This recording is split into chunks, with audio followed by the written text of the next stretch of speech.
Better late than never.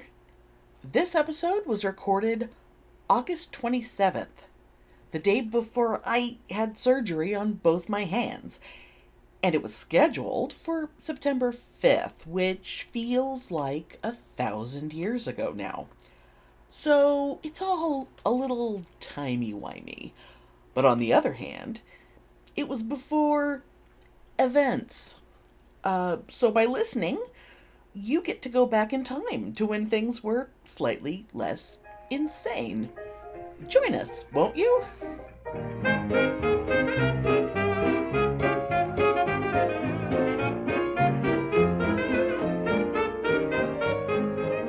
Welcome to Pitney and Amelia's Bitchin' Boutique. We may be awful, But we're right. So, oh my god, I have brace over elastic gloves with, copper wire bullshit in them. My hands are so useless today. My left hand is numb and my right hand, if I move any finger or move my wrist in any way, I get shooting pains up my arm. And I swear it feels like it's broken, even though I don't know what a broken bone feels like. Have you been doing, ibuprofen? Or I have taken every, 3 times a day. I've taken 2 Tylenol and 4 ibuprofen 3 times a day for, 4 or 5 days now. And I have been, thank God I got all that steroid cream for, the post-radiation skincare, because I'm using it mostly on my wrist. Oh, God. And I'm also using the Wholesome Hippie pain relief cream, the same kind I sent you when you, what was it, for your foot?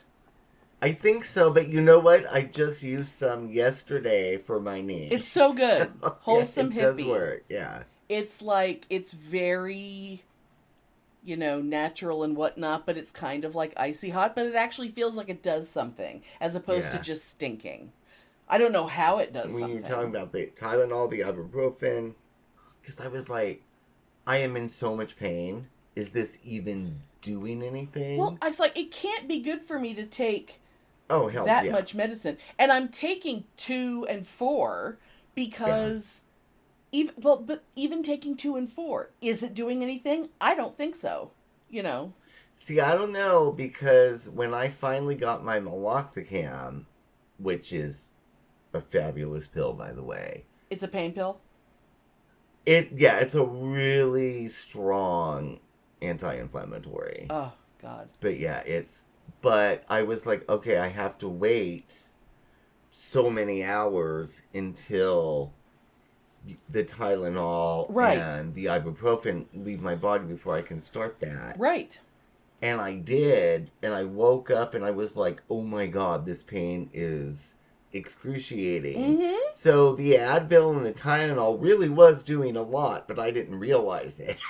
Oh, It wasn't doing enough, but it was doing something. So that's probably the same with you. It's really keeping me from being able to sleep, Yeah. We're just so fucking old. But we're just talking about our aches and pains all the time. But I am having carpal tunnel surgery, on Thursday, but it'll be the Thursday the week before this comes out. So, by the time this comes out, my hands will be fine, or they better be. Although I do have a weird, it looks like it's a cyst. I looked it up. It has some fancy name. It's on my thumb joint, and I think it's related to the carpal tunnel. Like a bunch of fluid just came out of the joint and created a cyst. It's so ugly. I feel like a nasty warty witch. I know. Which I should just. I'm going full crone these days. And very soon I'll be with complete lack of estrogen, and I'm going with my gray hair and everything else. So it's like, fuck it. I'm a fucking old lady now. So I might as well have warts, and I might as well get a cat at this point. No, I can't because I have a giant dog. Cat. Yeah. I mean... You need a black cat and a possum as a familiar. I would love... Possums, baby possums. If someone could breed, like, for pets, like, teacup possums that stay tiny... I would totally... Oh, they're so cute, I know. Baby possums are like the cutest fucking things. Big possums are fucking hideous and disgusting and they stink. But they're fabulous because they eat ticks and stuff like that. And they're, heaven forbid a possum walk through my yard because the giant dog, he wants to go pick it up. And he actually, according to Felionel, I was not there. Uh-huh. He did actually pick a possum up in his mouth. One night, and it was like, drop it. And I'm like, I cannot handle. My yard exists to be a haven for critters. And, Spike didn't have a problem, but Loki... that's dogs. But Spike didn't care. I mean, he would bark. He would try to be tough, barking at possums, but he wouldn't do anything because they were bigger than him. Yeah, because I remember Lindbergh, he would kill rats. He would kill birds. I still cannot understand how that giant dog could sneak up on a bird. Oh, yeah, he would kill blue jays. Oh, that's crazy. Crazy. He had his system. Yeah, I guess so. My God. But yeah, I'm you've got a bum knee, I've got two bum hands, but one is considerably worse. I wish it could be in a cast, because that's the only way. And it's like, doing simple things like trying to toilette. Yeah. Absolutely mind-bogglingly. I'm actually considering, not to be too TMI, but I am wearing a little simple cotton, around the house dress. This is one of those, when I have surgery and I don't want anything touching me, this is what I wear. Oh, yeah. So I have this on, and I have to pull it up with my one good hand and tuck it into my bra to hold it up, and then I have to take my undies down with the one good hand. I am considering just getting rid of the undies. I know. That removes a lot of extra steps that I don't need.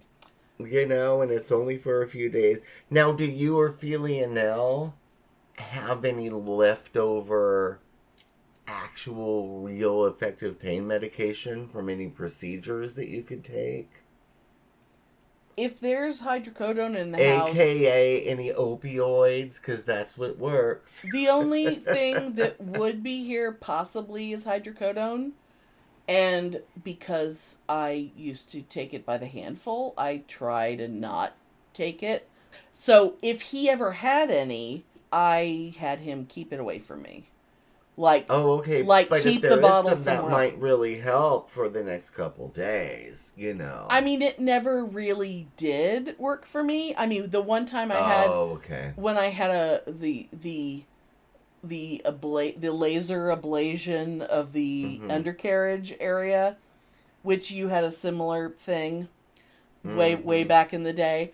I was given hydrocodone then. That was like literally later the same year of when I stopped taking handfuls of pills before bed every night. And it did absolutely nothing for the pain. Absolutely nothing. And when I've had other procedures, I've been like, if you want to get, if you're thinking of giving me hydrocodone, just don't. Give me something else. And they either give me nothing or they give me hydrocodone. Even though I just told them not to. So it's because it doesn't do anything for me. Probably because I took a lifetime's worth of them in a matter of like 6 months. But it's been such a long time ago. Maybe your body... I don't know. I don't know. Oh, that's such a bummer. I'm just trying to... Oh, I know. Trying to be helpful. Believe me, there are still bottles of pills in my parents' house, like up in the cabinet, like that were prescribed to my mom. And I've thought about going through the bag and just going, does she have anything good in here? Because, she had some pretty good Hey, shit that there might help your wrist. I mean, not for anything, I'm supposed to be there tomorrow, but I don't know how the hell I'm going to. I don't know how I'm going to drive. Yeah. I mean, Ooh, and we're talking about illegal activity on our show. I know. Stealing a dead woman's drugs. Pain pills. I mean, my dad has some good muscle relaxers, but that's not going to help.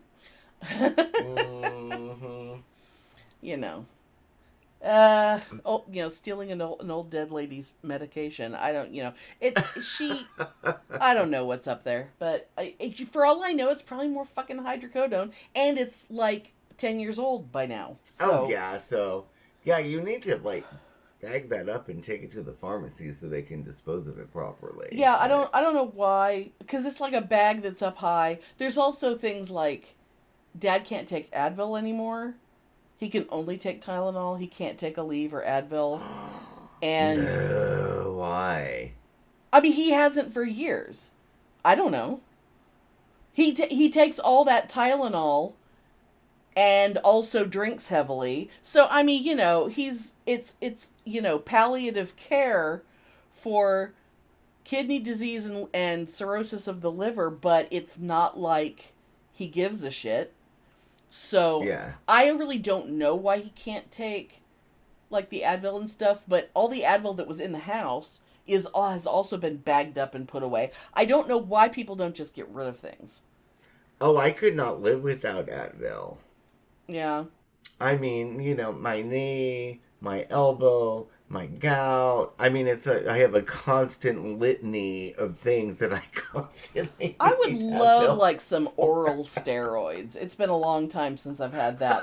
I was really looking forward to some oral steroids. Hey, they may give them to you. I mean, when they gave me the shot of steroid right into the palm of my hand, at the wrist bone, go straight into the palm of my hand, with the big needle, that I didn't even fucking flinch, because I was like, yes, give it to me. Give me the medicine. I would kill for some of that right now. I know. What a shame. God damn it. I hate pain. Pain is stupid. But then again, pain tells you something's wrong. So I'm kind of a believer in, if something hurts, I take it seriously, because something's not right. Yeah, and I will say for the listeners to not go on about it, but just my pain's mostly 98% gone. God, that's so great. Oh my Lord. I still can't walk right. You still using the cane? I still have to use the cane. I still, if walking up the back steps, of the yard, my body is trying to go right leg first. And then my knee will be like, no, you can't do that. Oh, God. So I still have to be careful how I walk. Right. But the pain is gone. It's weak. Oh, I'm sure it's really weak because you weren't moving for a long time. Yeah, it's weak and it's weird, but the pain is gone. So, yeah.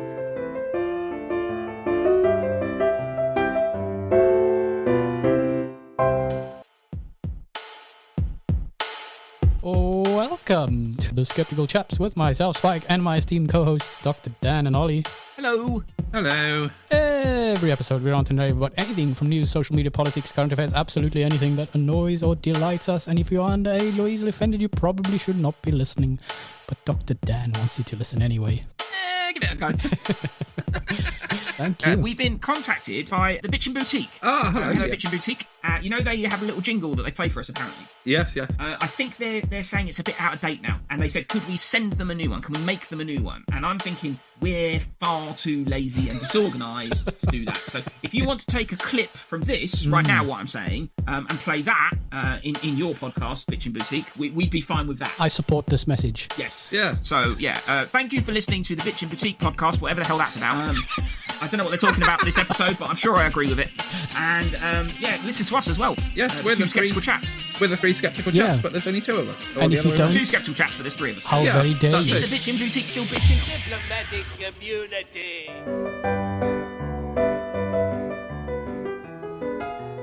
Oh, speaking of you being an old man with a cane, what did you think of... Because But by the time this comes out, it will be long gone. But what did you think of when I turned the old Cracker Barrel logo into a Bitchin' Boutique logo, and you're now the old man sitting next to the barrel? Oh my god. Hello, holla. I couldn't figure out a way to put me in there, but it's like, it's fine. It's fine. You're the old man. I'm just... And the thing is, all these companies, all these places, like, the only thing that makes them unique is like, well, maybe we should just get rid of all of that. Because I saw a picture of what the inside of the new remodeled Cracker Barrels look like. I mean, Cracker Barrel is trash. I mean, the breakfasts are good, but most of the rest of it is kind of not. But I loved the decor, and I loved the gift shop. Exactly. It's cheesy. Their holiday stuff is fabulous. It's, just weird gift store crap. But the new ones, apparently, in the dining areas, the picture I saw, it looks like they just got rid of all that, rusted farm equipment hanging from the ceiling kind of shit. And now it looks like they just got some crap from, like, a Home Goods and, like, a Hobby Lobby. Like, farm-ish, like the farmhouse aesthetic, that people who don't live on a farm, but they decorate their house as though they think they live on a farm with their fucking shiplap and shit. See, I love that. But it doesn't have, it was never real. It wasn't real to begin with, but it was realer than this sanitized beige Home Goods nonsense. Oh, that makes me so sad because I loved it the way it was. But the one in Buda, I have not been in there in a while, and I may have to make a trip down there just to see. Because, we always would go there whenever my mom would come. Yeah. We would go there with my mom and your folks, Yeah. That was where we went. And I think that is the only time and probably the only Cracker Barrel I've ever been into is the one in Buda. Yeah. Well, when Sella was moving here from Ohio, and I flew up to Ohio to drive down with her in the van and with her cats and whatever, and staying in pet-friendly hotels where we couldn't get the cats to get out of the fucking van, so they just had to stay in the van, even though we went out of our way to find places to stay that would let the cats inside, but they wouldn't come in. But we ate breakfast or lunch, depending on where we were. We got one of those, because, like, when you go to Cracker Barrel, you can get a map. It looks like a placemat, but you can get a map of the United States that shows where all the Cracker Barrels are. And I don't remember that. Oh my goodness. Starting in Columbus, Ohio, going through, Kentucky and Tennessee and winding down to get to Texas, we ate either breakfast or lunch every single day at Cracker Barrel. That was a goal. Oh, how fabulous. We wanted to Cracker Barrel our way to Texas. And it's like, there's people who are like, oh, Cracker Barrel's disgusting. It's like, it's not disgusting. It's not disgusting. It's edible. It will not make you sick. It is lard and salt. Oh, I know. And I love all it. the other things that are wonderful. I mean, it's not shishi poo poo Los Angeles, gastronomic boutique. Cooking the way cooking should be. Exactly. It's Southern cooking. If you don't like Southern cooking, then you're not going to appreciate Cracker Barrel. But Southern cooking is the thing about the South. That racist old lady at the end of the block makes goddamn excellent biscuits. Know that woman makes cream gravy that would make you cry. It's so good. That's the thing. That's the problem with the South. Yeah, and I know. Is that there's a lot of really good parts to the South. I want food to be the way it was in 1958. Oh, I don't know about 1958. I mean, I don't know. That was the year before my parents got married. It was, I don't know. But then my mom didn't like to cook. So anyway, god damn it. How do we... Oh, because you're an old man and you're on the Cracker Barrel logo now. Yeah, But it's fun. But Yes. it's fun. Yes. But, yeah.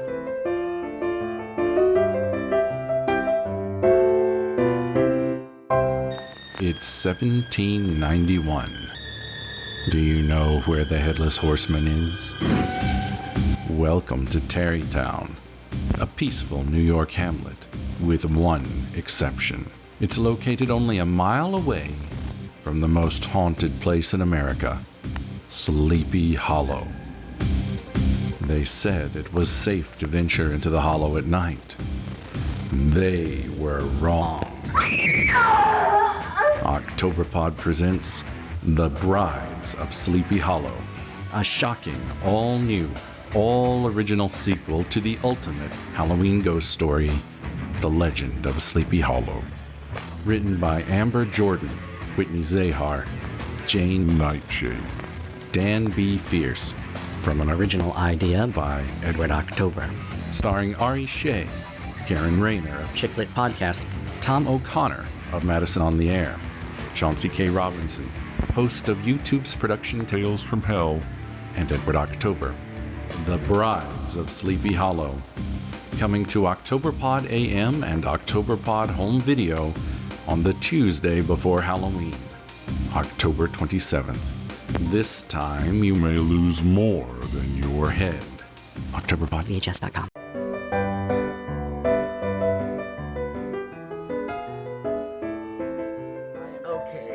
Okay, so I have a topic, and it's actually something that I've been thinking about that I wanted to talk about that's serious. Okay. Anyway, I'll explain. Okay. I'm explain. just waiting because I know that there was a thing and it was a secret. Yeah. So. Because when I was convalescing, Corrine, my neighbor, gave me this book series. Okay. And I was like, well, it sounds kind of interesting. And, I'll give it a go. And first off, the writing was really, really terrible. But it was like, supernatural romance, kind of, like that kind of bullshit. Oh, okay. And I was like, okay, but I'm going to read it. But what was it like science fiction-y or was it fantasy? It was like, or? It's like supernatural fantasy, I guess. Okay. But what struck me, the names in the book of everybody were so stupid, I almost had to stop reading. Oh. Like, the first book, we are introduced to a character named Sina Delon. Okay. Like a first and last name? Sinah. Like, like Dinah Shore, except it's... Yes, like Dinah Blow Your Horn, but Sina. Okay. Sina Delon. Yes, okay. And then the next character that we're introduced to is Wycherley Musgrave. Oh, good lord. And then we're introduced to, it turns out that's the main character in the series, Truth Jordamain and her sister Light. Okay. Oh my god. But it gets worse. It gets worse. And oh, by the way, Wycherley Musgrave has a sister named Winter Musgrave. I mean, of course. And because of course he does. Ugh. And then another main character, Justin Pilgrim. Oh, well, that's cute. That's almost okay. Yeah. I assume this is taking place on Earth. This isn't some... Oh, yeah. Yes, okay. Oh, yeah. Oh, it's not some weird Star Wars-y thing. And then there's some weird character. For some reason, her first name is Luned. Luned. Luned Starkley. That is so Lance Stargrove. And then the last one, and this just fucking kills me because it's so fucking stupid. Oh, God. There's a character named Michael Archangel. Oh, good God. Oh, that's terrible. And I'm like, who is this bitch that wrote this shit? Oh, my God. Because I will tell you why, and leads into my serious thing. I almost didn't read the books because they are credited to Marion Zimmer Bradley. Oh, shit. And then I was like, I took the books and I was like, I just don't know if I can read this. Wait, she's not listed as the author, but she's listed somehow... as the author. Oh, okay. But they're copyrighted to this woman, Rosemary Edgehill. Was it like posthumous? Yeah, and so I looked up Rosemary Edgehill. Oh my god. And she's just some 2-bit writer that has one anthology of like supernatural romance short stories out. Okay. And these books came out years after Marion's death. Right.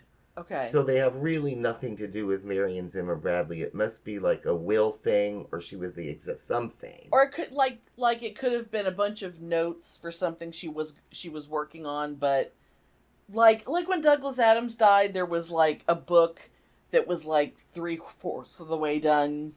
Yeah, something like that. And somebody else finished it, and it's like I don't even want to read it because it's not him anymore. Yeah. But, before all of that stuff came out about Marion. Right.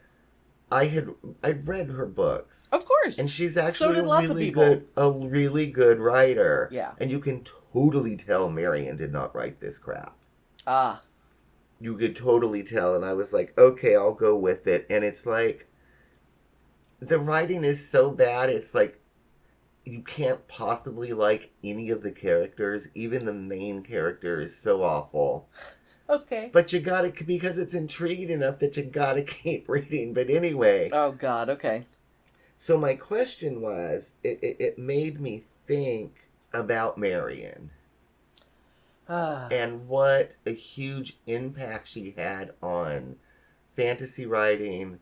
What a huge impact she had on feminist fantasy writing. Right, which is so horrifying to think about, yeah. Impact she had on the Bay Area pagan community. Yeah. Despite, and even though, she was a bitch, we've talked about. Oh, she's a complete cunt. She's about... next to her, and she was horrible, yeah. As much of a cunt as J.K. Rowling is, if J.K. Rowling also physically abused people... Yeah. Then that would be Marion Zimmer Bradley. But J.K. Rowling also fits into what I want to ask you what your opinion is on. Okay. I'll say what mine is because I don't know what mine is. It's so complicated. Thinking about Marion and all the positive impacts that her books have had. Right. And I've read The Mist of Avalon probably like 5 times. Sure. That's one of those fantasy books that I go back to over and over, like the early Mercedes Lackey books, right? Sure. So it made me thinking about J.K. Rowling, about Michael Jackson, about Kevin Spacey. Fucking Neil Gaiman. You see where I'm going, right? Okay. So at what point do we separate good art from a horrible fucking person that created it? Yeah. Or do we just forget about it? You know what I mean? It's right. What's your feelings on that? And that was my big question that I wanted to ask, because it really made me think about Marion. Yeah, I think for me, this is gonna come out weird, but like in the case of J.K. Rowling, because that's someone that comes up a lot. Mm-hmm. It's very easy for me to say no more Harry Potter, because I didn't grow up with Harry Potter. I didn't grow up with those books being like the universe I lived in my head and affecting me in all aspects of my life. A lot of younger people are still struggling with this shit. But the thing that keeps coming up is how there's so many Potter things out there, like say going to an amusement park and there's a Hogwarts area or whatever, and people like, it's so cool and it's so nice and I want to go over there, and it's like, but you could just not. Yeah, and all the money from that bitch makes money from all of it. That's the thing. Like people will argue about like looking into, because things like Universal Parks will have a Harry Potter area, and Universal is not, I don't even understand why Universal has Harry Potter stuff, because the movies were Warner Brothers. Oh, interesting. And I only remember the movies being Warner Brothers because because they always did up the Warner Brothers logo, like with the style and the darkness or the cuteness or whatever, depending on the movie. The Warner Brothers logo got darker and more worn out, and the way the logo looked was like a hint as to what you could expect in the movie. Yeah. So I don't know why Universal Parks have all this shit. But if people say, well, what if I just walk around in there and I don't spend money in the shops, I just look at things. I mean, I'm talking about this because there's a lot of people that I follow, like on YouTube or whatever, and people, like, conversations that they have had with other people that I've, listened to. And, it's one of those things, like, if you really, really want to, if it's that important, go do it. No one's going to stop you from doing it. But if you care enough, and the reason why J.K. Rowling is different than, say, Marion Zimmer Bradley or whatever, is she's still alive and she's still making money. And one argument when it comes to, like, the physical realms in amusement parks is that even if you're not spending money, those parks have, like, people counters. Like, they know how many people walk through the gate of that thing. If I was there, I'd go. I would want to see it. I'm not a huge Potter fan. In fact, I've never even seen all the movies. I know. Because I've never cared enough to. And I know you and Trisha are Trisha is horrified that I haven't seen all the movies. I actually have started... I don't care enough to see them all. I mean, I was never someone... I was like, everyone I know read the books, and I used to... I never did. Ask people, like, stuff in the movies that annoyed me. I would be like, is Hermione an insufferable bitch in the books? Yeah. Because... you kind of like her, but for the most part, her role in the movies is to stand around and do exposition, like, well, Harry, that blah, blah, blah, and in this book, it says blah, blah, blah, and everyone knows about this legend, and there's this thing that's hidden in the blah, blah, and it's like, no one asked you a fucking question, Hermione, and obviously, if you're reading a book, the reader can be given information without a character going, okay, we're going to stop for a minute and Hermione's going to talk. And just things like that just annoy the fuck out of me. Yeah. But, the guys are hot and means a lot to so many people. Sure. And so it lives beyond the bitchism that is J.K. Rowling. It does, but there's also, people can, people write a lot of their own, fan fiction or whatever. Like, you can let it inspire you without giving her any money. And even the things like walking around in the amusement park, not spending money is a good thing. Yeah. But you could go a step further and just avoid that section of the park just for the purpose of not being a clique in, like, imagine if all of a sudden the attendance of that section of an amusement park dropped by like 20% because a lot of people refuse to even walk in there. They would notice. They would notice that, and that would send a message. Her books still sell a lot. That's amazing. Every day somebody would order Harry Potter books. See, that's so weird to me. Thrift stores are filled with them. They keep coming out with new editions with this artwork and this fancy... Really? Oh, shit. With the leather embossed, blah, blah, blah, blah, blah. And they sell, so that she will do anything to make more money. And she has openly said, every dime I make off of this shit is going towards the causes I believe in. She has said things like that. So it's like, bitch... you are not getting any money from me. And maybe that's true, but I don't know. But let's talk about, like, I read an article when I was reading online about this whole concept, right? Right. Because, I don't want to talk about J.K. Rowling Actually, you know what? Before we move on, I'm going to say one more thing. Yeah. In terms of the art versus the artist, knowing what you know about J.K. Rowling, if you revisit the work, you can see how fucking bigoted and awful she is in her writing. You can see it. You can see how the goblins are stand-ins for Jewish people.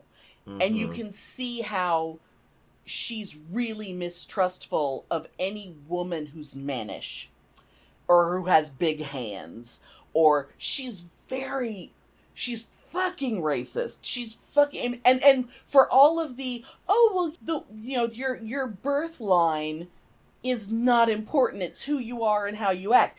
That's not even true in her own books. People came away saying, oh, isn't this great? The hero, he was nobody. He lived under the stairs.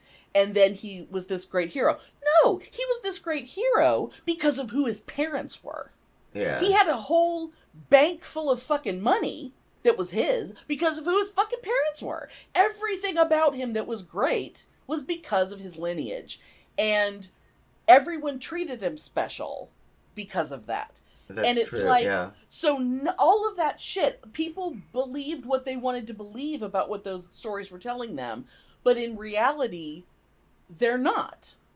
And it really, once you kind of see that stuff, it's all through it. It's really shitty. Yeah. And, it's very, in her case, she's so awful that it's very, very easy. Yeah. And I'm saying that as someone who never gave a shit about the books because I wasn't a child. But talking about other people, But there's great value in all those books too because they got so many people their imagination spark. It made so many kids read for the first time. Well, and it made queer kids especially feel more accepted. But there's a part of me that has a hard time seeing how that even worked now, because but then again, it's hard to find any literature that doesn't have fucking homophobia in it.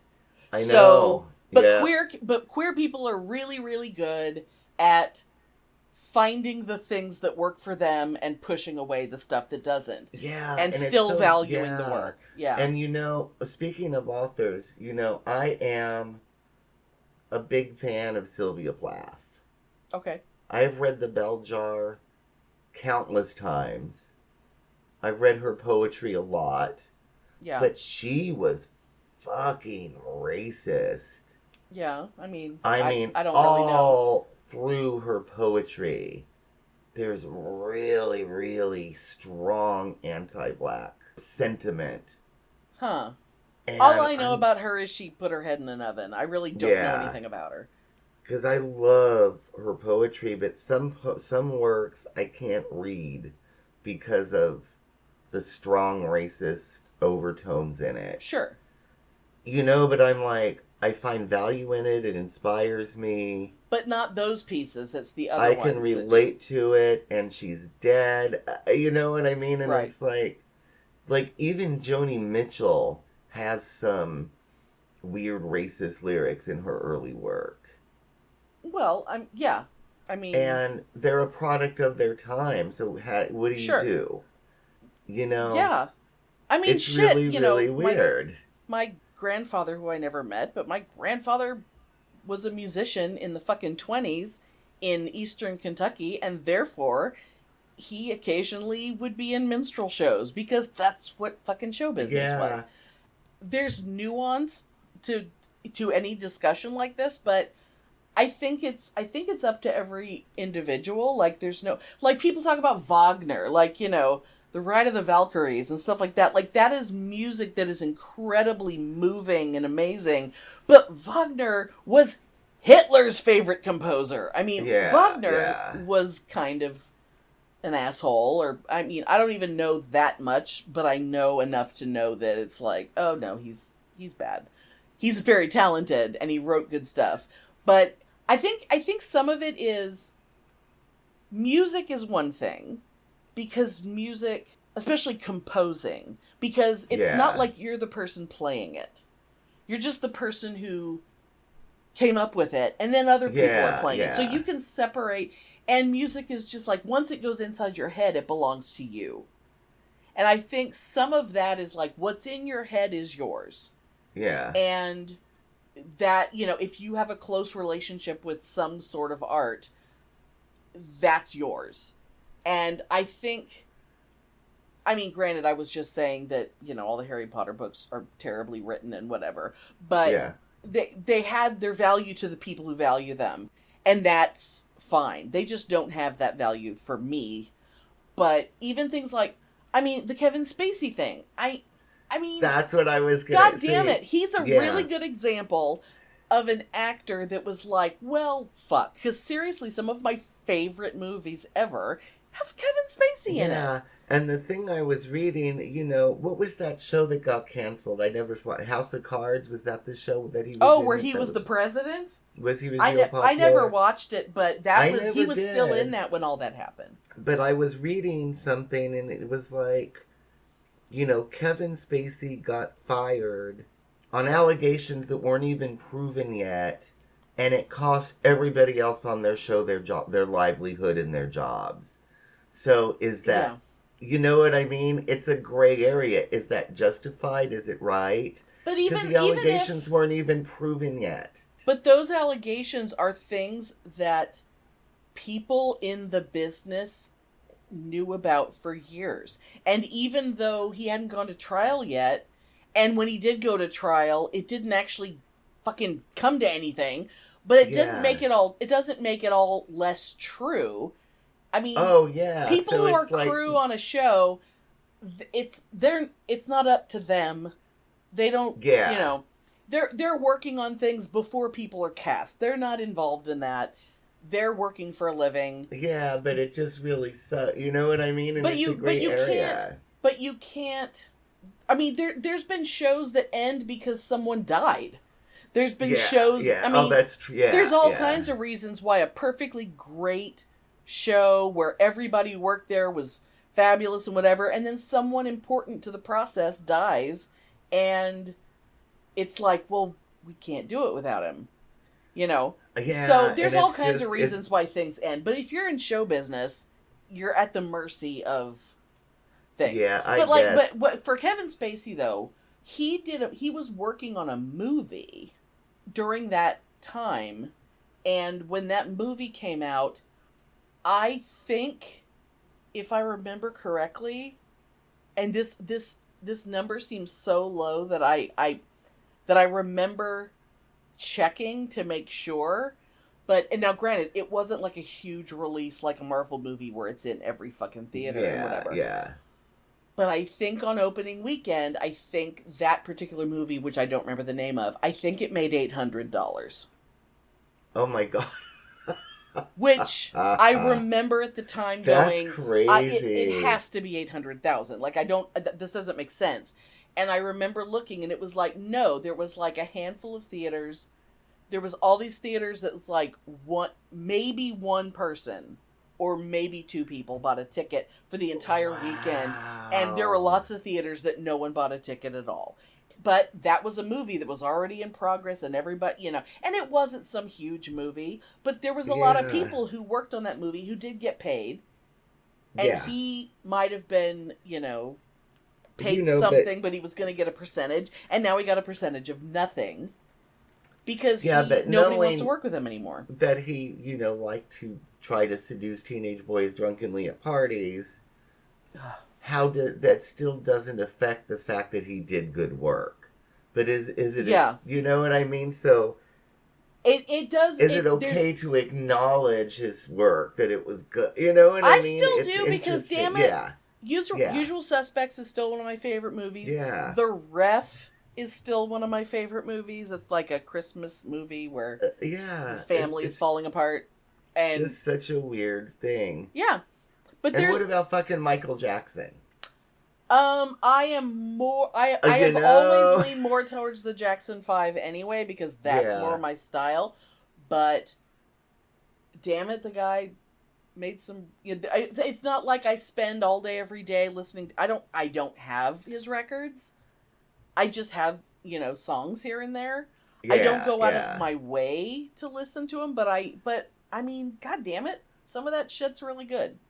Because it was our generation, and he was it's never a kid been when we quote were kids. Unquote proven, but it's totally true. But it's proven. I mean, it's totally proven true. enough, yeah. and court isn't the same thing. But everybody still loves his music, and it's just an interesting thing. Yeah. But I don't think. I mean, I'm not spending money. I'm just listening to what I already have. Yeah. If that makes sense. So, it would be different if. Yeah.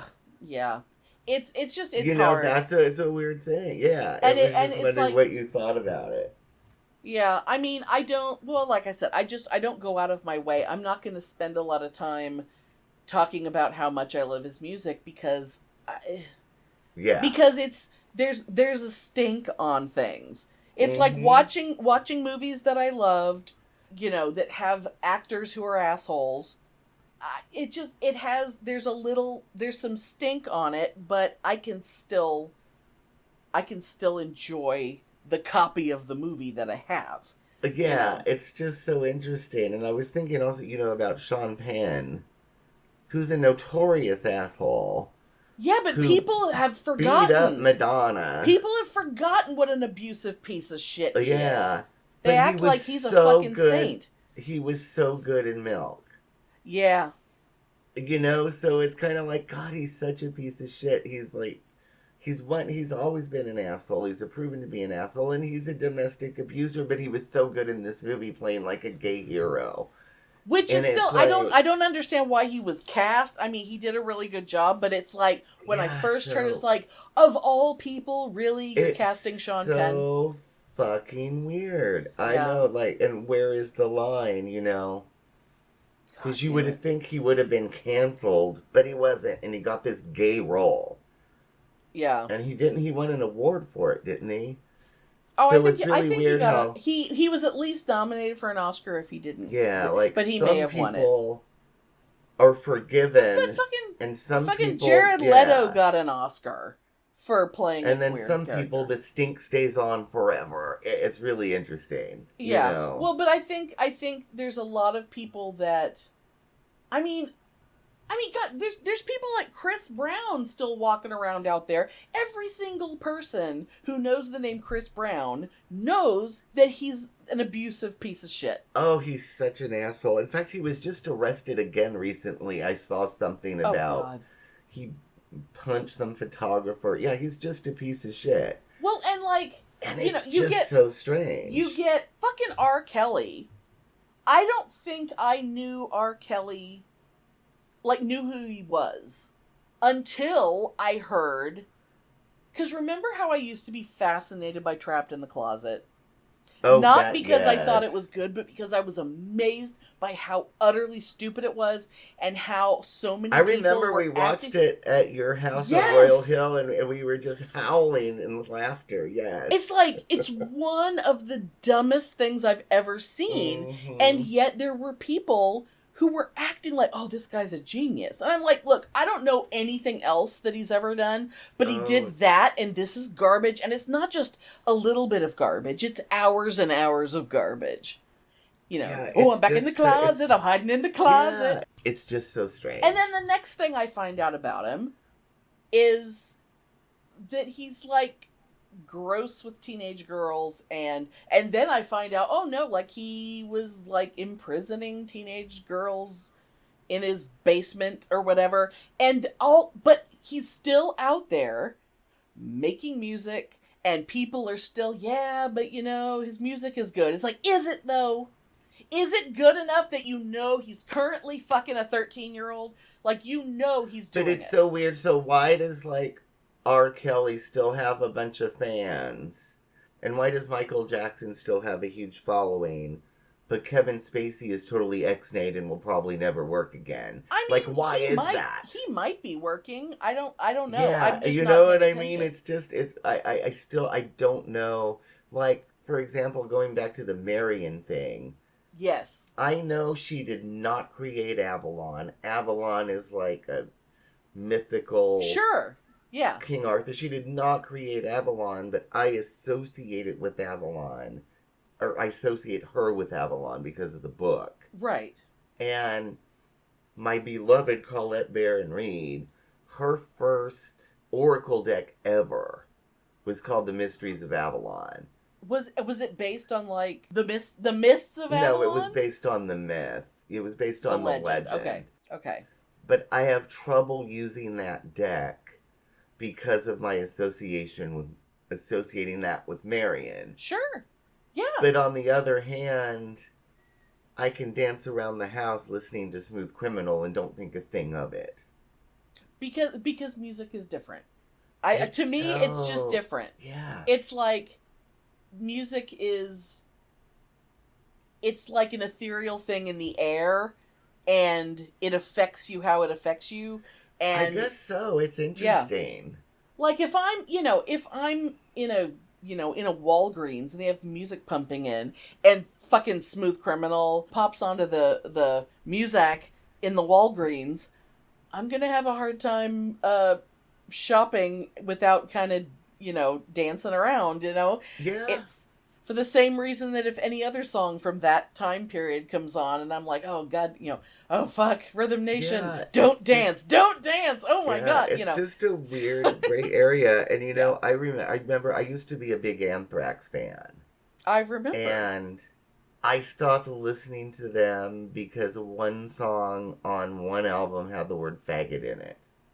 Really? And I never bought anything by them again. And then I learned that, was it Scott Ian? I think it was Scott Ian. Anyway, one of the members. He's the only one whose name I know. There was this horrible group that came out, I think it was just 1 or 2 albums, called SOD, Stormtroopers of Death. And their big song was Speak English or Die. Wow, yeah, I knew nothing about that. But Scott Ian is so cute. But he says it was all a joke, and it wasn't fucking a joke. He was totally serious. You can't make a joke for that, it was a couple totally albums worth of shit. White supremacist Nazi rock. God damn it. Okay. And so I stopped buying any of their stuff, but I still do. There's one early album, that I still listen to. Because it represents the time. Because it represents, so it's really, I won't buy any of their new stuff. And, I read a lot of rock stuff, I watch a lot of rock stuff, and it's not like Anthrax is, really in the public eye anymore. No. But if I do see anything, I won't watch it, I won't read it. Right. But I still do listen to that one record. Right. It's weird. I think, well, like I said before, it's like, once it's yours, it's yours. Mm-hmm. And, I can really like a song without feeling a connection with the person who made it. Yeah. It's it's very different. Like when Miley Cyrus had Party in the USA, that song, I loved that song, but it wasn't like me saying, oh, Miley Cyrus is the best person on the planet, just because I really love that song. It had nothing to do with her. It's just I like the song. Yeah, it's very different between that and something like my love for, say, George Harrison, which is more about him as a person, and part of that is the art he created, but it was about who he was. Yeah. So I think it's something that there can't be blanket statements on, but I think for the people who are still alive and still making money off of their art, and now they're horrible, I think all I can say is just be conscientious of how you absorb media. And if you want to reread the books you already own, who's going to stop you from doing that? I know, and it's so weird. And if also, you want to buy new ones, for God's sake, if you have a nephew that really wants all the Harry Potter books, go to a goddamn thrift store. They're filled with Harry Potter books. So they don't make any money. Oh, yeah. Because so many people have dumped all of their Harry Potter shit out into the world. You can get them for nothing. Just buy the whole set. You can buy a nice set of them in a thrift store. And, and the kid gets to read them, but she doesn't have to make any money. And she's even said shit like, I don't care, I already have your money. I mean, she's... Oh, I know. Because she's a fucking monster. Oh, it's just, yeah, anyway. But yeah, the whole anthrax thing, though, that just killed me, because I was such a fan. Oh, yeah. But I guess, I mean, but then there's bands that when you find out things about them, you're like, well, I'm not surprised. Yeah. But anyway. The year of personal power! Attention, bitches and witches. Please take your places in the circle. Gather son and gather daughter. Gather earth, air, fire, water. Raise up energy en masse so we can kick some MAGA ass. Welcome one and all to this meeting of our bitchin' boutique coven. As the wheel of the year is turning, we are going to be getting into some pretty serious shit. So this time around, Amelia and I decided that this is all about celebrating joy, laughter, and maybe even a little bit of mockery. There is nothing more satisfying than laughter at the expense of others, especially those that deserve it. Anyone paying attention to the news is seeing how my fabulous Governor Gavin Newsom is trolling his orangeness with direct parody and is pissing the spray tan menace off, and it is fabulous. So, our affirmation this time around is a celebration of personal joy, laughter, and expression.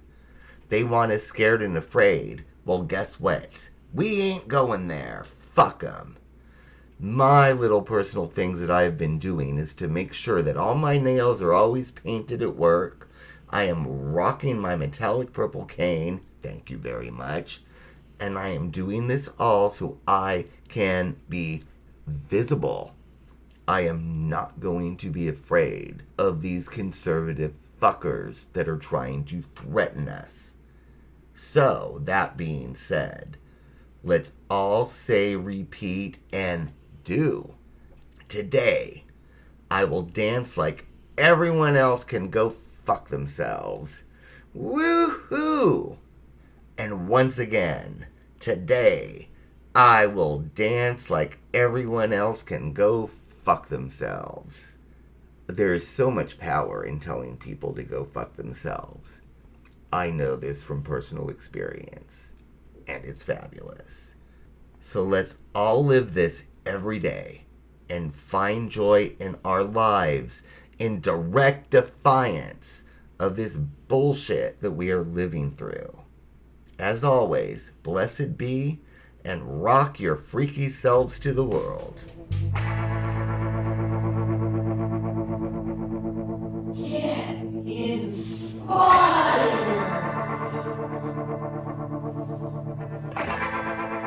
If I don't laugh, I'll cry.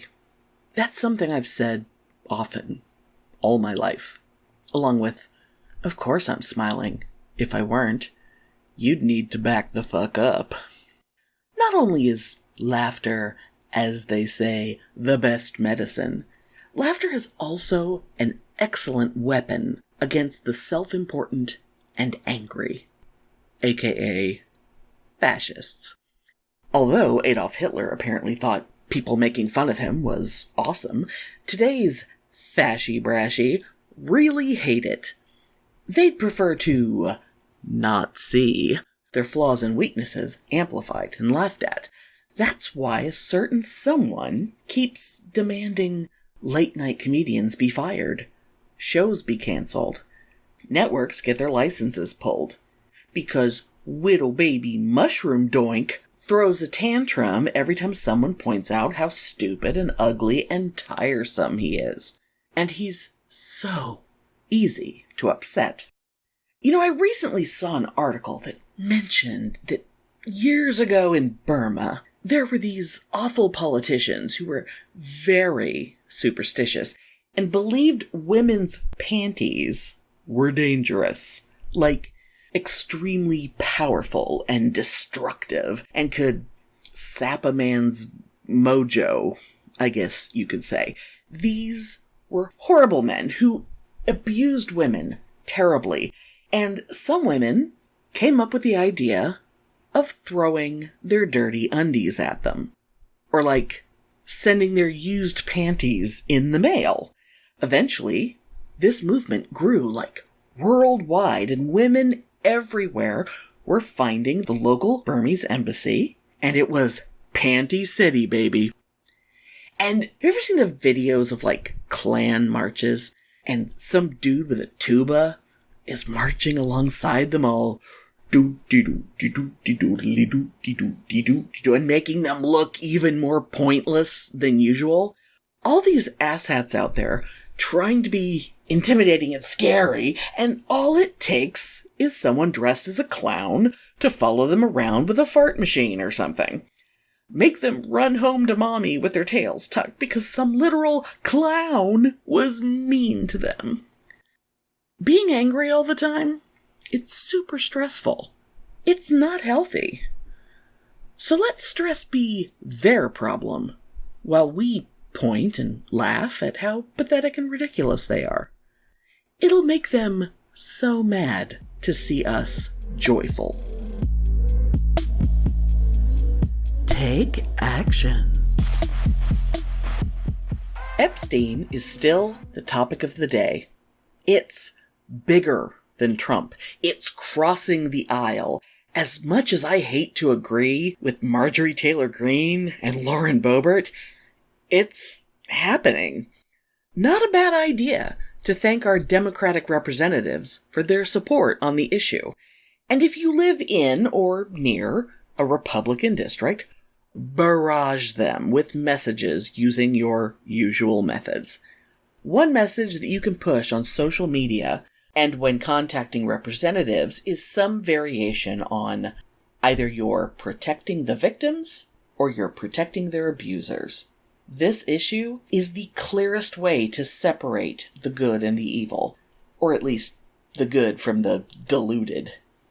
And on the interpersonal local level, each of us should make an effort to say nice things to strangers this month. Compliment their hair. Compliment their outfit or their beautiful smile. Don't be creepy. Be genuinely friendly. If we each said something nice to one person every day, think of how many people would be happier. Plus, it'll improve your mood while you're at it. It's often the little things that have the biggest impact.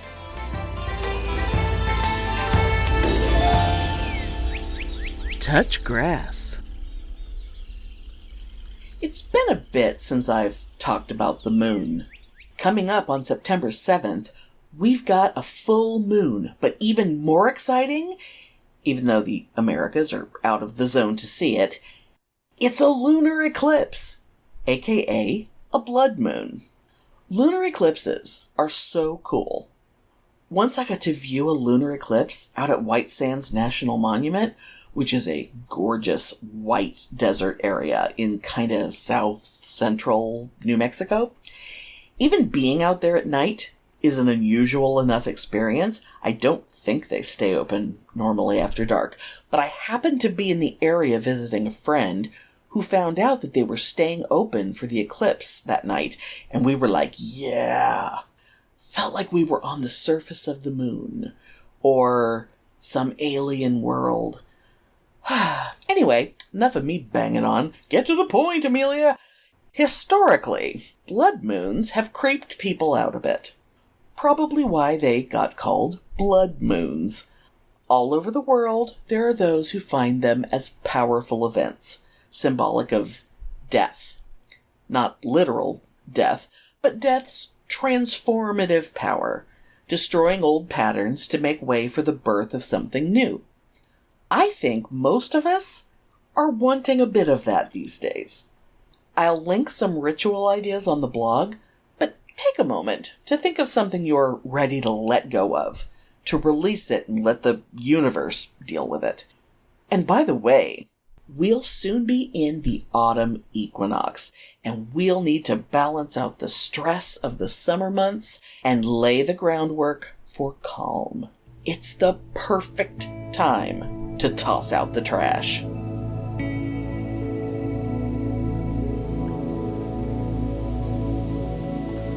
Reflections and journaling. So, hi everyone, again.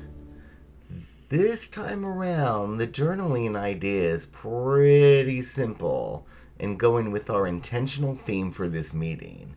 This is the first time that I am suggesting something that is not based on a tarot card or on the meaning of a particular Sabbath. I tried to find a card, a tarot card, an oracle card, or otherwise to express what I wanted to journal about, and I could not find one that expressed what I am feeling. So, I would like to ask everyone to find hilarity and laughter in your lives. We all have things that have happened that never fail to make us laugh. We all have different senses of humor, but we all have those glorious memories that make us laugh for minutes on end. We need this now. I would like to ask you all to look back in your memories and laugh. Write about what brings you joy.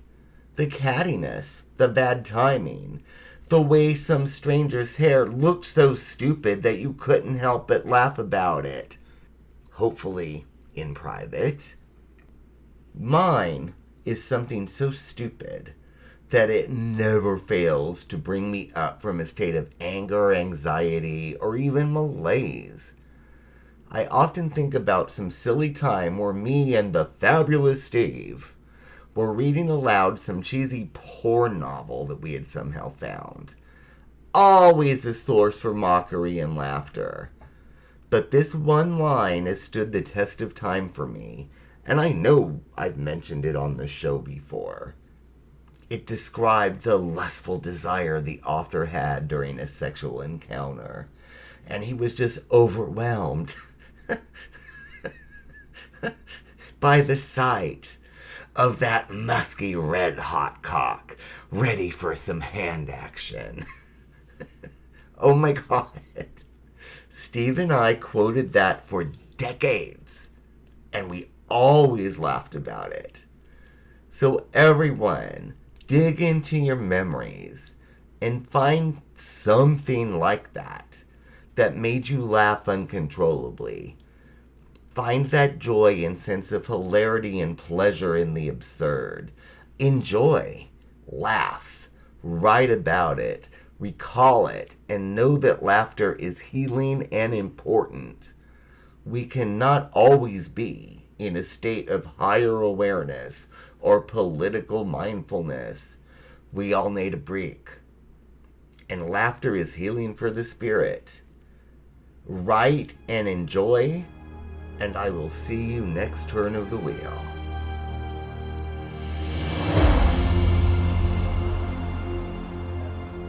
Because I have minor weird. Okay. Okay. So good thing that you, Pitney, did for someone else. Okay, so as everybody knows, I've been laid up for a month. Mm-hmm. And my poor puppy has been cooped up in the house. And the only real stimulation he had was when I had friends come over to bring a dog to play with him. And that was a couple weeks ago. Best day of his life. He was having so much fun. Yeah, so the other day I was like, oh God, this poor dog needs to go out.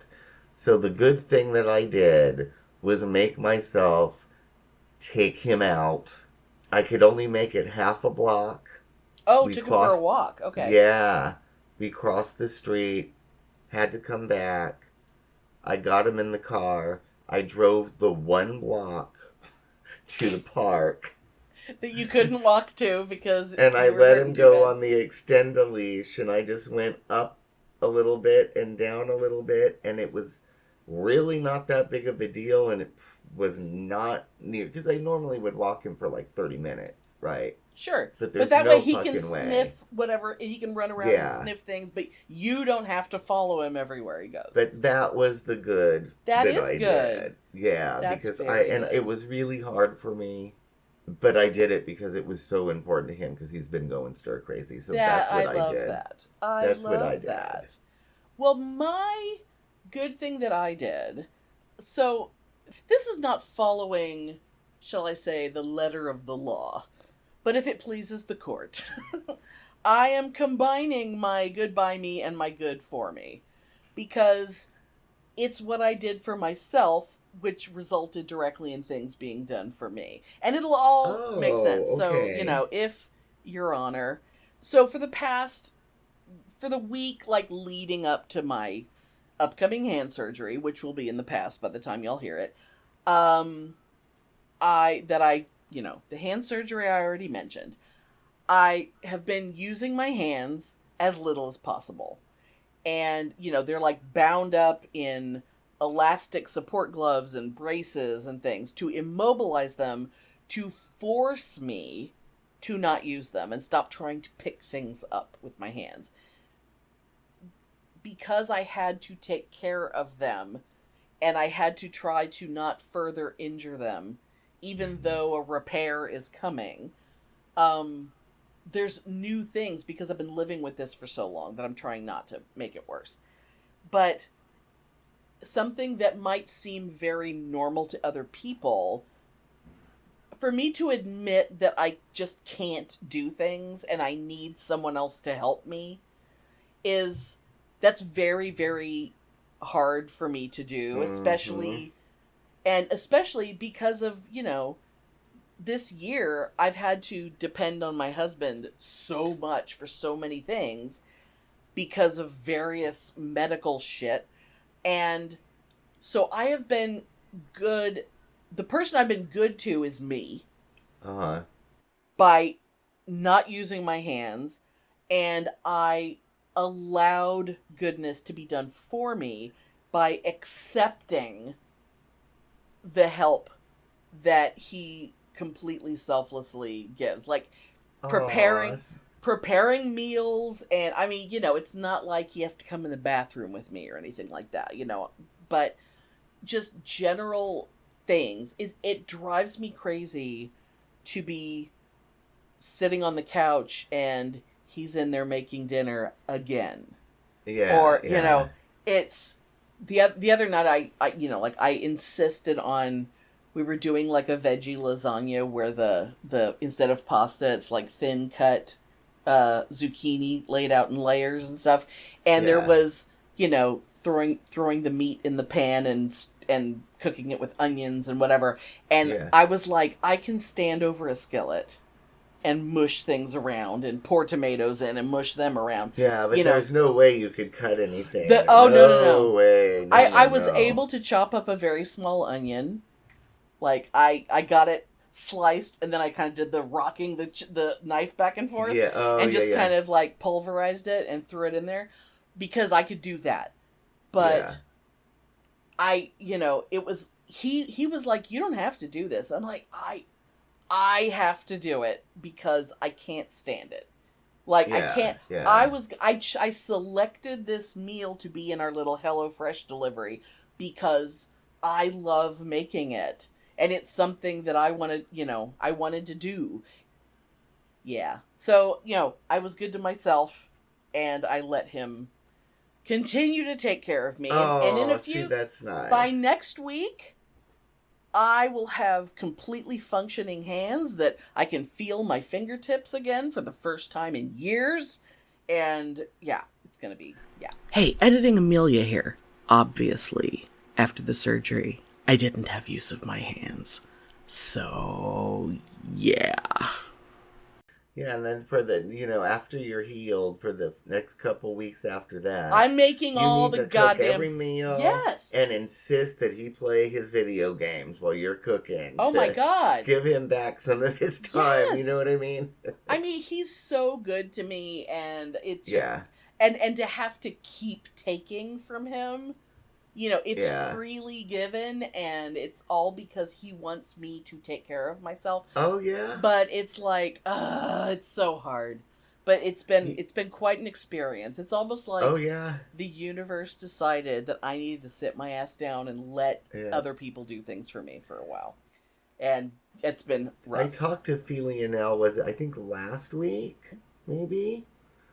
And, I always call him to talk video games. And I was telling him about my new game. And, I'd asked him if he played any games lately. And he was like, oh my God, no, I haven't played games in forever because I haven't had time. I mean, he has time. He could. Yeah, but maybe you should, the week after, you should insist when you're cooking. You were going to sit down and play your video games. I want to play Diablo 4. God damn it. Exactly. Because he'll love it. Yeah. Hey, I'll go online and play with him. Oh, there you go. If we can arrange that like we used to do, because I miss that. Exactly. That would be great. But anyway. Yes. That's sort of related to, I had several days ago when we recorded the first little bit of this episode, and I had to go, I had... Oh, we should probably explain. Yeah. If it sounds any different, we had an issue that we had to deal with. Yeah, we had to split it. My good that's done to me is changed, and it's related to yours, and it's kind of funny. Okay. Because, yesterday, I was downloading, because I just finished the game that I've been playing, right? Yeah. And I was very sad, actually, to finish it, because I got so attached to the characters, and now it's fucking over. Just like reading a book series, right? Right. Anyway, so I was downloading updates for this next game that I want to play. Right. And I was like, I might as well go back to this game. And I realized that the game I wanted to go back to was on an external Xbox drive that I had to plug into the back of my Xbox. Yeah. I couldn't get to it. I stupidly knelt down on my bad knee.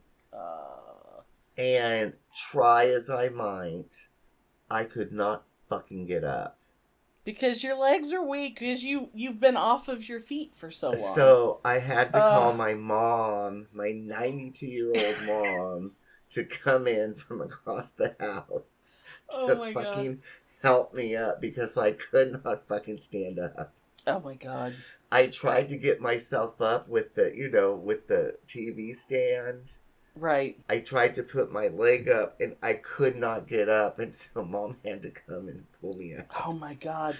I mean, there are times when I get down on the floor to play with the dog, and I know every time I do that, it's like, this is going to become a thing where he thinks he has to come help me, because he's seeing me take a while to get up, but he knows that I have to crawl to a surface like a couch or an ottoman. And I crawl there, and I get myself so that my upper half is on it, and I have to rest for a second. And then, while I'm leaning into that, I have to get one of my feet on the ground. And he's just like, are you sure you don't need me to help? And I'm like, you stay away from me. I can do it. Because that's how I am. It's like, it's good. Even if it takes me 20 minutes, I am getting up off the floor by myself. At best, my knee is never good, and it hasn't been good in years. Yeah. So it's really hard for me, at work, to, when I have to get down on the ground to get something from the bottom. Or, at best, so I don't know what the fuck I was thinking. I just really wanted to plug that damn hard drive in. Well, so yeah. What's the good for me? Well, that's part of why I have this big fucking brace, because for so long, my left hand was the bad hand. And the right hand... It's like, it was the hand, even though I'm left-handed, I was reaching for everything with my right hand. And you overdid it. And boy, does it, Yeah. it's been years since I've gone on and on about this, but the world is made for right-handed people, and, doors, and everything is made to, to use your right hand to do it. So it got very easy for me to use my right hand for everything. And then I got this severe tendinitis to the point where I could barely move my thumb at all. I was having to tape my thumb down to keep me from moving it. And it got okay, well, my hand feels better. But when you go to reach for something, it's not the same as just wiggling your thumb a little bit. Your thumb goes at an angle, and it's like pain shooting up my arm. And it's like the reminder of, well, that's why you have the fucking brace on your wrist. Why are you even trying with a brace on your wrist to reach over and pick up your phone with this hand? Why are you doing that? That's what I'm going through now, because I feel so much better, but I keep trying to be normal, but I can't be normal yet. Yeah, it's too early to be normal. Damn it. Very anyway, good. So what's your next one? Okay, so since those two were combined, I only have my general good left. Yeah. And I, this is going back a few years, but it's something that came up again recently because I was, when I went to my dad's to do his dinner one night, last week, I guess, he just happened to be watching, it was like the beginning of this movie that as soon as I saw it, I was like, oh, I love this movie. And like, I hadn't watched it since like the first couple times that we watched it here. And it's called, The Holdovers. 2023. Paul Giamatti was nominated. I mean, there was lots of Oscar nominations. He got nominated. Davine Joy Randolph won her Oscar for Best Supporting Actress. My God. But is your phone handy, Pitney? Oh, yeah. I would like you to quickly Google the name Dominic Sessa. Sessa. While you are doing that, I'm just going to say, this young actor, this was his first film, and even my dad was like, wow, that guy's really good. Like that, like these people, this movie's really good. And I would go do something else, and I'd come back in, and Dad was like, it's a really good movie, but it's not a happy movie. And I'm like, yeah, I know it's not happy. It's funny, but it's not happy. Are you looking at him? Oh, yeah. Can you see how that guy would show up in a movie and I'd be like, oh my God. Oh, yeah. I was going to say he's so your type. Oh my God. He's absolute perfection. He was like 21, I think, when he made that movie. Yeah. Beautiful young man. So it's utterly your type. Yeah, it's basically a movie set in the 70s sometime, and it's like a boys' boarding school situation for like high school, and all the the grizzled old teachers, and it's one of those fancy. Well, I don't want to say fancy because it seems fancy, but it's gross. Yeah. Like, but it has some prestige, and it's like, if you're a Barton man, you're a Barton man for your whole life or whatever. And it just kind of, during Christmas, it's up in like the Northeast when everything gets snowed in. And during Christmas, like, everything shuts down. But they always make like one faculty member, they always make a couple people stay there. At the school. They force somebody to stay there. So Paul Giamatti is the teacher who's forced to stay there. Davine Joy Randolph is like the cook for like the cafeteria and whatever. And the Dominic Sessa he's playing a student who his mother and stepfather just like fucked off on vacation without him, and he has nowhere to go. School. Yeah. Yeah, and he's very troubled, I'll just say that. So you get to see him being all brooding and everything, which is also that's totally my kink. Is the sad pretty boy with the big eyes. Oh, God damn it. It's such a good movie. It is, you just sob your eyes out, but it's also incredibly funny. And the fact that I was sitting there, I stayed longer than I normally would have that night at my dad's because I wanted to watch the rest of the movie with him. I didn't want to leave. Did your dad like it too? He loved it. Oh my God. And I think he just turned it on and something kind of caught his eye because it was, it was like this kind of New England thing, and he's always been very drawn to that, even though we never lived up there. I mean, we were in Pennsylvania, but that doesn't really count. But he's very, very into like that part of the country, and so it kind of caught his eye, and he kind of stayed with it. But when I was like, oh, this is The Holdovers, this movie's so good. And, you know. Oh, good. And he was very thankful for that. And I just, you know, if you haven't seen it, everybody watch it. It's so good. And you got to do something fun with your dad, so that's good. Yeah. In fact, Mom has been after me, because the last time, so we watched Milk. Oh, okay. And then we watched, that movie about Matthew Shepard, which is escaping me the name of it. We watched that. Oh, shit. And she was like, you need to find another movie that we can watch together. So maybe me and Mom could watch that. Oh, my God. Yeah. Because I'm sure it's on Amazon. I'm sure. Oh, probably, yeah. I mean, it's called The Holdovers. The Okay, Holdovers. I'll look into it. Okay, because Yes. that might be something fun that Mom could watch. Amelia approved. Yes. So my general good is also media. Good. But different. Okay. But in my convalescence, I went back in time a little bit, and I have been obsessively listening to the first 2 Tim Curry albums. Oh, yes. And we've been texting each other lyrics to songs. Yes. Yes. Over and over and over, I've been listening to those 2 records. And I've been listening to Alan over and over and over. I sang that song to myself for like 2 days nonstop. Oh my God. Like Alan, All I Want, and Charge It. I've been listening to obsessively. And I've been playing the whole records, but those songs I keep going back to. Oh God. Yeah. Not SOS. SOS to me is right up there with Alan. I do like that one. God damn it. Oh, Tim. Something short of Paradise is a quite fabulous yes. song too. Fuck. But yeah, that's my good, is like just the first 2 Tim Curry albums. The third one, I don't give a shit about. There's a few songs I really like, but as an album, I don't.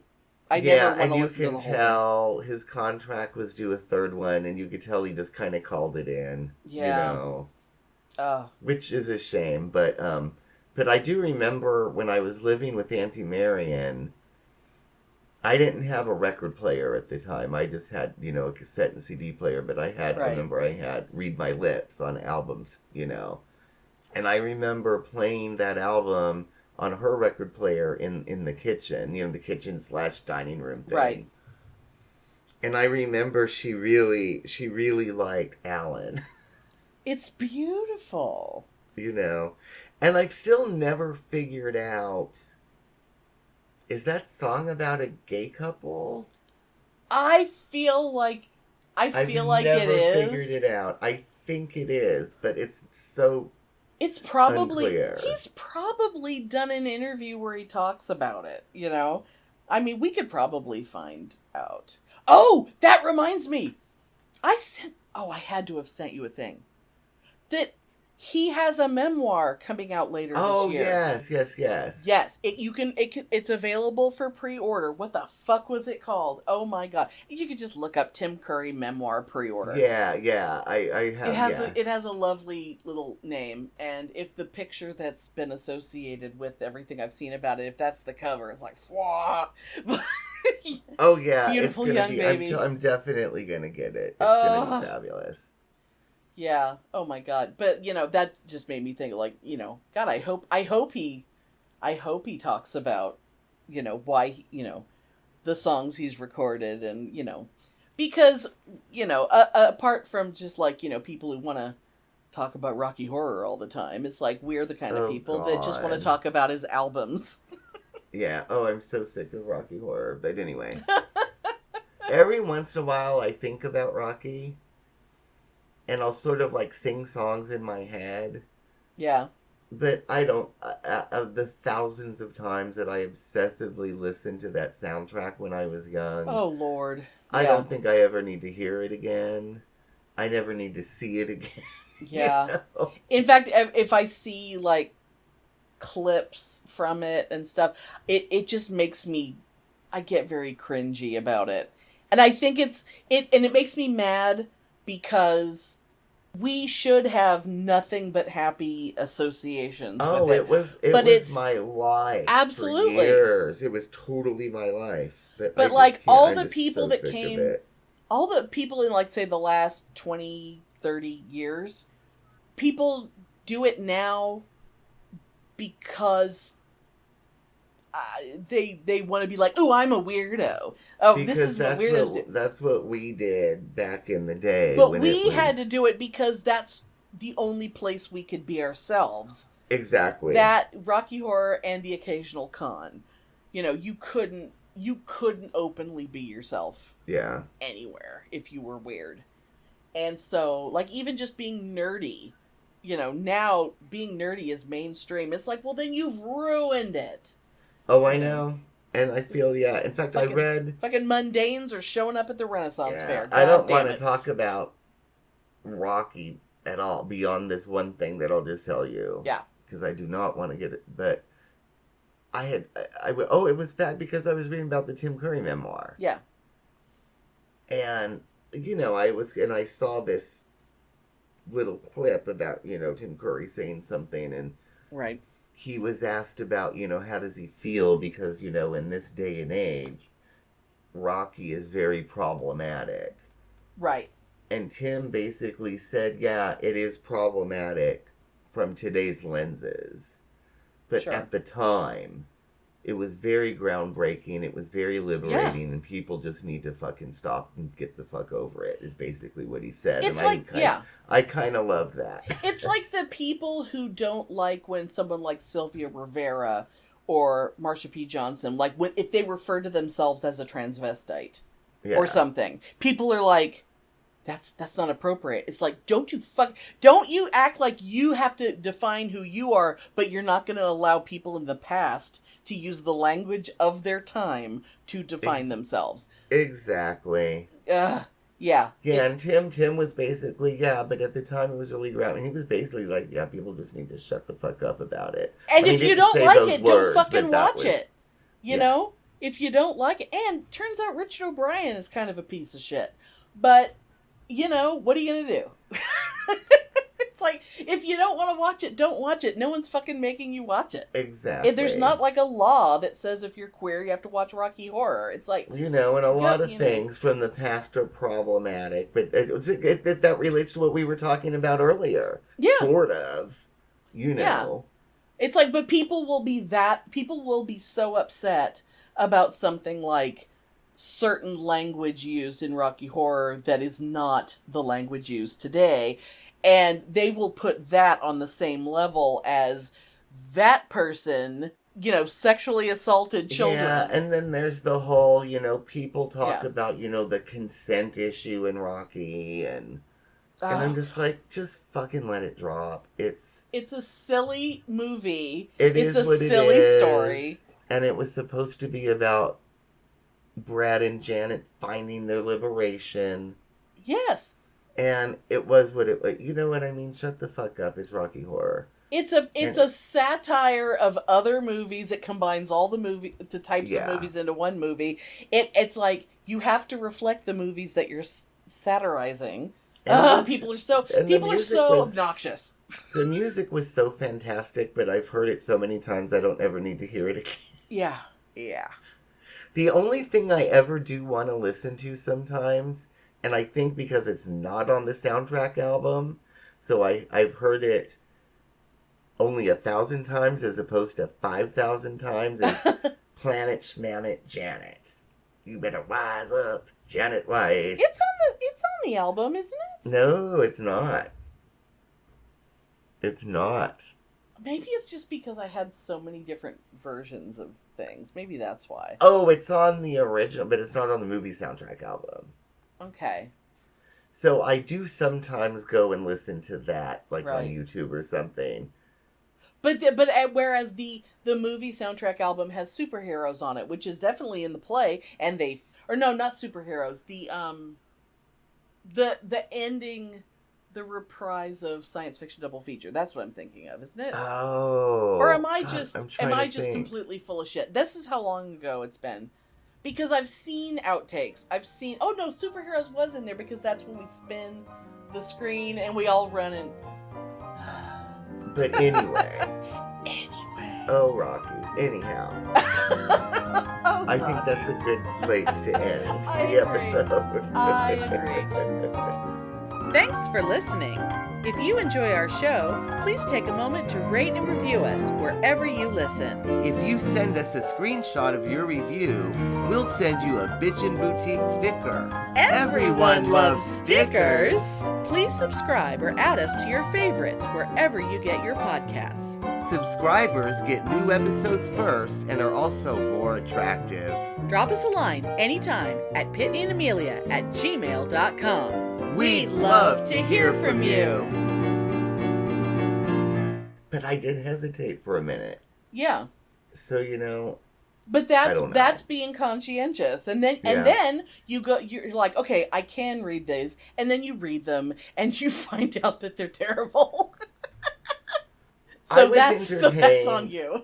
But they were just like, oh my god, the names. I couldn't get over how stupid the names were. Oh my god, it's what was that called? The Eye of Argon? Is that what the worst story ever written? Oh, I forgot about that. Oh god, that was so. Someday we'll talk about in great detail. We'll talk about the Eye of Argon because I bet there are people out there who don't know what we're talking about. Yeah, at cons. There used to be read-alongs with the Eye of Argon, and we pass it around in a circle. We did that at your house at least once, where it just for people who don't know, it's a story that is written so badly that it's almost impossible to read it out loud without laughing. And the goal is you read as far as you can, but as soon as you laugh, you have to hand it to the next person. Yeah, and just. Physical pain from trying to hold in laughter. I have not thought about that in years. Well, when you started saying the characters' names from that series, that's the first thing I thought of. Was although in Eye of Argon the characters are their names are so bad that you almost cannot pronounce them because it's like some kind of fake Norse mythology or something. It's just like you're just banging your hand down on the typewriter and whatever letters come up, that's a name. Oh god, I forgot. I'll have to. I'm sure it's available for free. In fact, I'll look it up later and download a copy. But anyway. Oh my god, yes, fabulous, fabulous. Oh my god.